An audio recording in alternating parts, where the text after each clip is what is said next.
दिल्ली में हुआ बहुत बड़ा हादसा जिसे देखकर आपके रोंगटे खड़े हो जाएंगे सुनकर।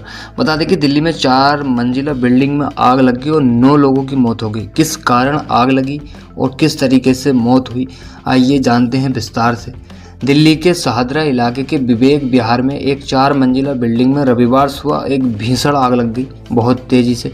हादसे में 9 लोगों की मौत हो गई। इनमें से 4 पुरुष थे और 4 महिलाएं थी और एक 1.5 साल का बच्चा शामिल है। दिल्ली फायर सर्विस के मुताबिक उन्हें सभी सुबह करीब 3:47 पर आग लगने की सूचना मिली थी और 4 घंटे की मशक्कत के बाद सुबह करीब 8 बजे आग पर काबू पाया गया। बिल्डिंग के अंदर फंसे 10 से 15 लोगों को बचाया गया। इनमें 2 लोग घायल हुए हैं।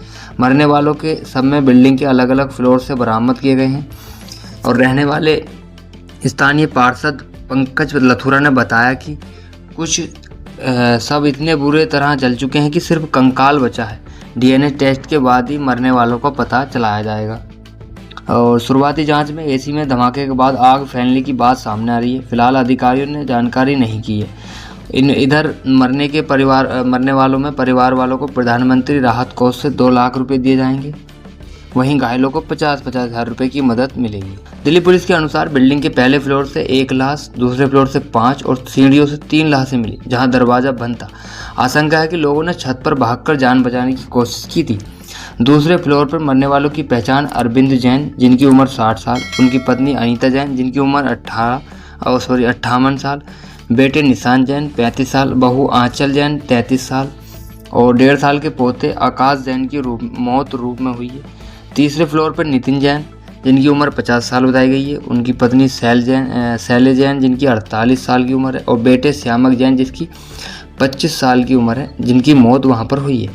पहले फ्लोर पर सीका जैन जिसकी उम्र 45 है, इनकी लाश मिली है, जबकि उनके पति नवीन जैन इनकी उम्र 48 साल है, घायल हो गए हैं। स्थानीय पार्षद पंकज लथुरा ने बताया कि उनके मरने वालों को सब देखे हैं। इनमें कौन सा पुरुष का है और कौन सी महिला का, इसकी पहचान करना बहुत ज़्यादा मुश्किल हो चुका है क्योंकि इतने बिकट जने हैं। दिल्ली फायर सर्विस के अधिकारी मुकेश वर्मा ने बताया कि 4 मंजिला बिल्डिंग के हर फ्लोर पर 2 4 BHK फ्लैट हैं और आग बिल्डिंग के पिछले हिस्से में लगी थी और वहीं सबसे ज़्यादा मौतें हुई और 6 फ्लैट्स का सामान जल गया। डीपीआर के मुताबिक खिड़कियां और बालकनी और ग्रिल और लोहे की रोड लगी थी जिससे रेस्क्यू में दिक्कत आई।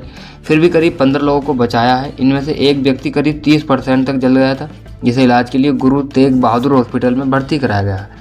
दिल्ली से सटे गाजियाबाद में 29 अप्रैल की सुबह एक 15 मंजिला अपार्टमेंट में भीषण आग लग गई थी। आग गोर ग्रीन एवेन्यू सोसाइटी के टावर डी में 9वें फ्लोर पर लगी थी। देखते देखते आग ने 7 मंजिला को अपनी चपेट में ले लिया। आग की ऊंची ऊंची लपटें उठने लगी। आग इतनी तेज हो गई थी कि धुएं का गुबार करीब 5 किलोमीटर दूर तक दिखाई दे रहा था। गनीमत रही कि फ्लैट में रहने वाले लोग किसी तरह अपनी जान बचाकर बाहर निकल गए, सीढ़ियों से नीचे की ओर भागे और अपना घर जलते देखकर महिलाएं फूट फूट कर रोने लगीं। हर 2-3 घंटे में 15 मिनट के लिए एसी बंद कर दें ताकि कंप्रेसर ओवरहीट ना हो। अगर पूरी तरह एसी चलाते हैं तो 15 मिनट के ब्रेक के लिए अलार्म सेट कर दें। एसी का तापमान जितना कम रखोगे कंप्रेसर पर उतना ही ज़्यादा दबाव बनेगा। ओवरहीट होने से आग लगने का खतरा बढ़ जाता है, इसलिए एसी का तापमान 24 से 26 डिग्री के बीच ही रखें। एसी को कभी एक्सटेंशन लाइन या मल्टीप्लेक्स से न जोड़ें। इसके लिए अलग बिजली लाइन ही रखें ताकि सॉकेट ओवरलोड ना हो।